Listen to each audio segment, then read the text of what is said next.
క్యాన్సర్‌ని ఎలా గుర్తించాలి?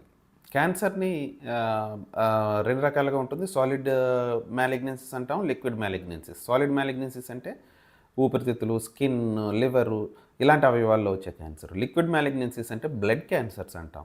ఈ 2 రకాల క్యాన్సర్స్‌లో కూడా కామన్‌గా ఉండే సింప్టమ్స్ ఏంటంటే జ్వరం వస్తూ ఉండడం, రాత్రిపూట జ్వరం వస్తూ ఉండడం, ఆకలి మందగించడం, కొన్ని నెలల పాటు ఆకలి మందగించడం, లేదంటే బరువు బాగా తగ్గిపోతూ ఉంటారు, బాగా నీరసంగా ఉంటుంది.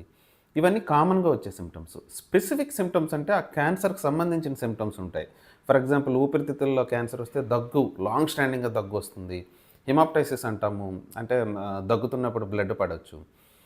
లేదంటే బ్లడ్ క్యాన్సర్స్ అయితే జ్వరం వస్తూ ఉంటుంది, ఆయాసం వస్తూ ఉంటుంది, కాళ్ళు చేతులు పొంగుతూ ఉంటాయి, జ్వరం తగ్గదు. బ్లీడింగ్ అవుతుందండి. ఎక్కడ పడితే అక్కడ బ్లీడింగ్ అయ్యే అవకాశాలు ఉంటుంటాయి. ప్లేట్లెట్స్ తగ్గిపోతుంటాయి. హిమోగ్లోబిన్ తగ్గిపోతూ ఉంటుంది. చర్మ చర్మ క్యాన్సర్ అయితే గడ్డల్లా ఫార్మ్ అవుతుంది. లింఫోమా అయితే గడ్డల్లా